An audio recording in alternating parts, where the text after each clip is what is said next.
unakaa kwenye dhambi, au unakaa kwenye hukumu, au unakaa kwenye moto, au unakaa kwenye adhabu ambayo haina mipaka, haina mwisho. Na ndio maana Mungu amedhamiria kutuokoa. Kila anayemwamini Yesu anaingia uzimani, anakuwa amepita kutoka mautini, sasa anaishi uzimani. Pia Yesu makofi. Kwa hiyo sote ambao wamemwamini Yesu tunaishi uzimani. Hatuishi tena kwenye kifo, hatuishi tena katika laana, hatuishi chini ya nguvu ya dhambi, lakini tunaishi juu ya nguvu ya dhambi. Maana yake tumekanyaga nguvu ya dhambi chini ya miguu yetu.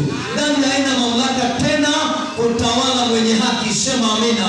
Maana Kristo anaishi ndani yake, na Roho wa Kristo anaishi ndani yetu, na ametutia muhuri. Maana yake sisi ni mali ya Mungu sawa sawa. Sema amina.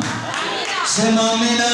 Mungu amefanya hiyo kuthibitisha kwamba kila aliyemwamini anaye uzima, ana uzima wa milele. Tutaishi pamoja na Kristo siku parapanda ikilia. Maana kipawa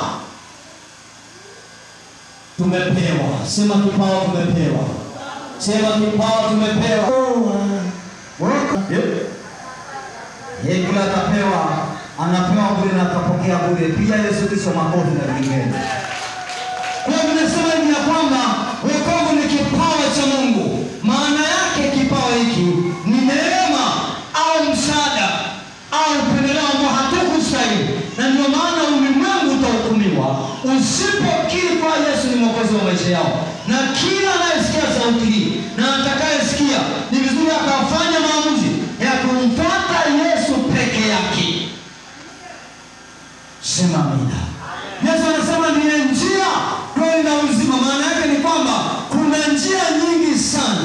Na ndio maana leo kuna njia watu wengi wanazitumia na wakisema kwamba wanaenda kwa Mungu. Lakini kweli Biblia ndio kipimo cha imani yako.